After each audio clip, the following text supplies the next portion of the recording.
In this video, I'm going to let you guys into a little bit of a secret about the best golf lesson I've ever been given. Now, I've been given some golf lessons off some of the world's best coaches, but this isn't from them. This is actually from a friend of mine who's sunning himself in Dubai at the moment, as you may have seen. But I would never make this video while Chris is in the country because his ego would be far too much to live with. But I'm going to teach you guys about how to get proper contact with the golf ball pretty much throughout the bag by using a wedge. And for me, if you can employ this around the greens, it's a massive confidence boost through the rest of your bag. It's almost like a bit of a backward chain method where if your short game is on point, you worry less about hitting fairways, you worry less about hitting greens, therefore you're going to score that little bit better. You see, so often I see people who try and play these shots around the greens. We've got 20 yards here, plenty of green to work with.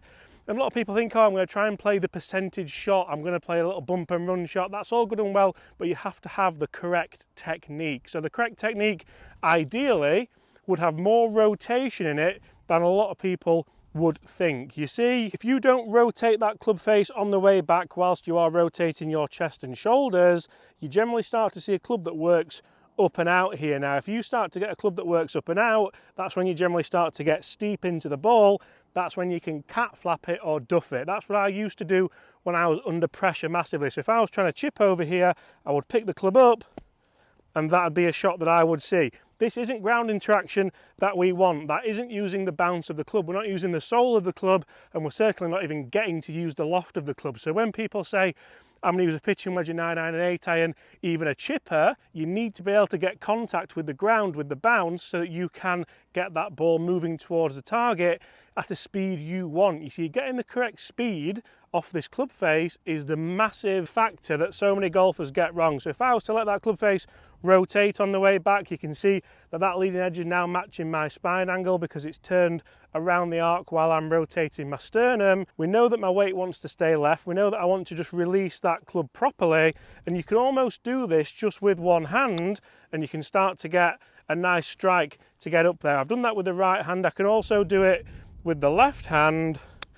because I'm letting that club rotate around my body. Then I put both hands on, and this is a really good drill for doing this and working with it, because essentially what we're doing is using the weight of the club to work around the arc. So you can see here that the bounce of the club is just gliding off the turf the entire time, and that is how we get the correct low point and get the correct dynamic loft for this shot that we're trying to play. So as soon as I get both hands on there, I have my weight ever so slightly left so that the club does work down onto the ball. But as soon as I can turn through there, you'll see that the ball comes out on a nice kind of mid trajectory. It spins nicely and hopefully stops near the flag.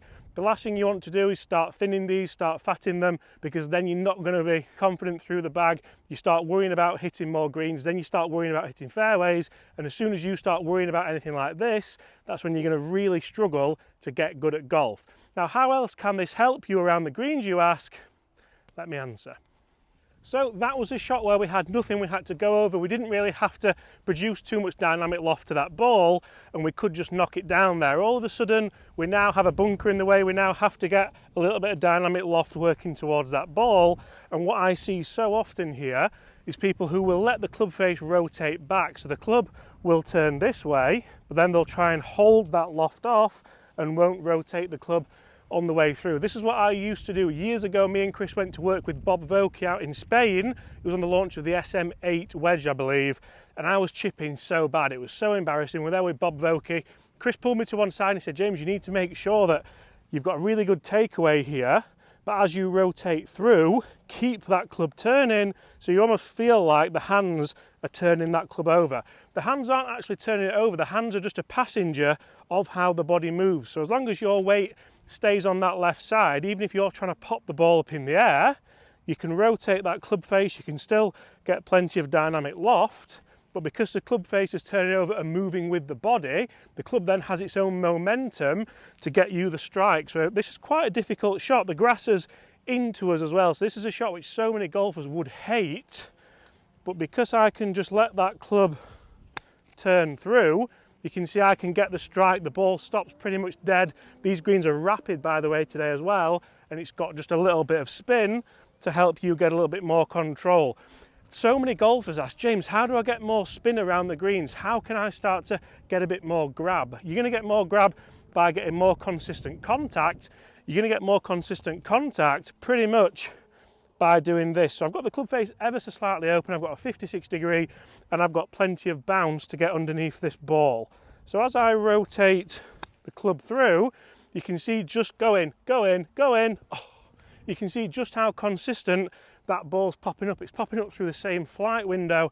That is a flight window I've practiced. So I can then imagine my landing area, and from there I can imagine how the ball should roll out. I can only do that if I have the same dynamic loft being delivered every single time. So it's very important that we can do this.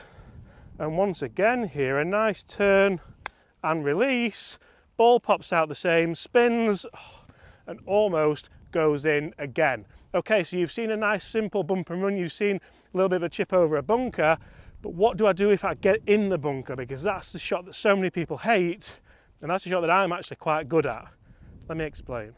So if you find yourself in a greenside bunker like this one, we've got a little bit of green to work with, but there's quite a big horrible lip there. We know we need to get the ball airborne. We know this isn't going to be the easiest of options.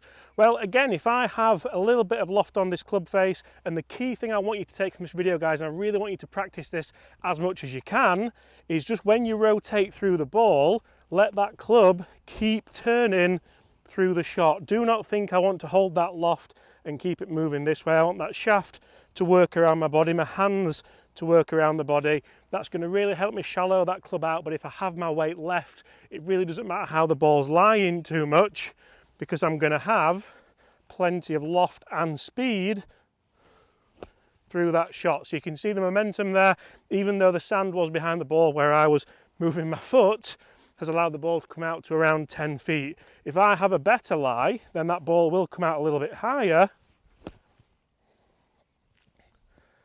Okay, it didn't come out higher, but the big thing there is if I hit a bad shot, do you want your bad shot to be there 15 feet uphill for par, or do you want it to be there? Because that's where I see so many golfers go wrong out of bunkers, and I'm a massive believer, guys, and I say this in so many lessons, it's not how good you're good, it's how bad is your bad. If your bad's terrible, you're going to be in this bunker for a long time. If your bad gets it out onto the green, then you're going to be okay. I think that's about as bad as I could have got, and that is how good my good is, just releasing up nice and closer to the hole. Guys, make sure you do take that in. It can work in your pitching, it can work in bump and run shots, it can work in shots over the bunker. So a cheeky bit of bonus footage for you guys as well. If you want to get a little bit more spin on your chip shots, this can really help. So what I'm not going to do, and I was speaking to someone, actually a very, very good, even a scratch golfer, about this just the other day, we don't want to have too much forward shaft lean. We don't want to hit down on the ball too much.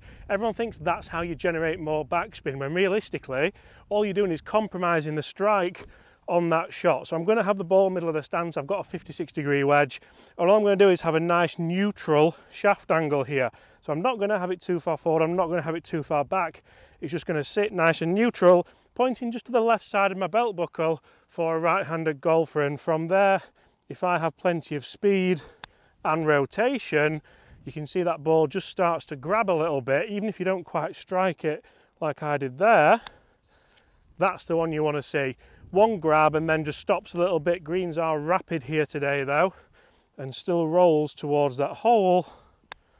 Guys, that is how you can get a little bit of spin on your chip shots. You can start to control the ball just a little bit more, keep your speed, keep the rotation, keep that weight left, and make sure you don't compromise the strike by trying to hit down too much on the ball. I wouldn't do that. The guys work too hard.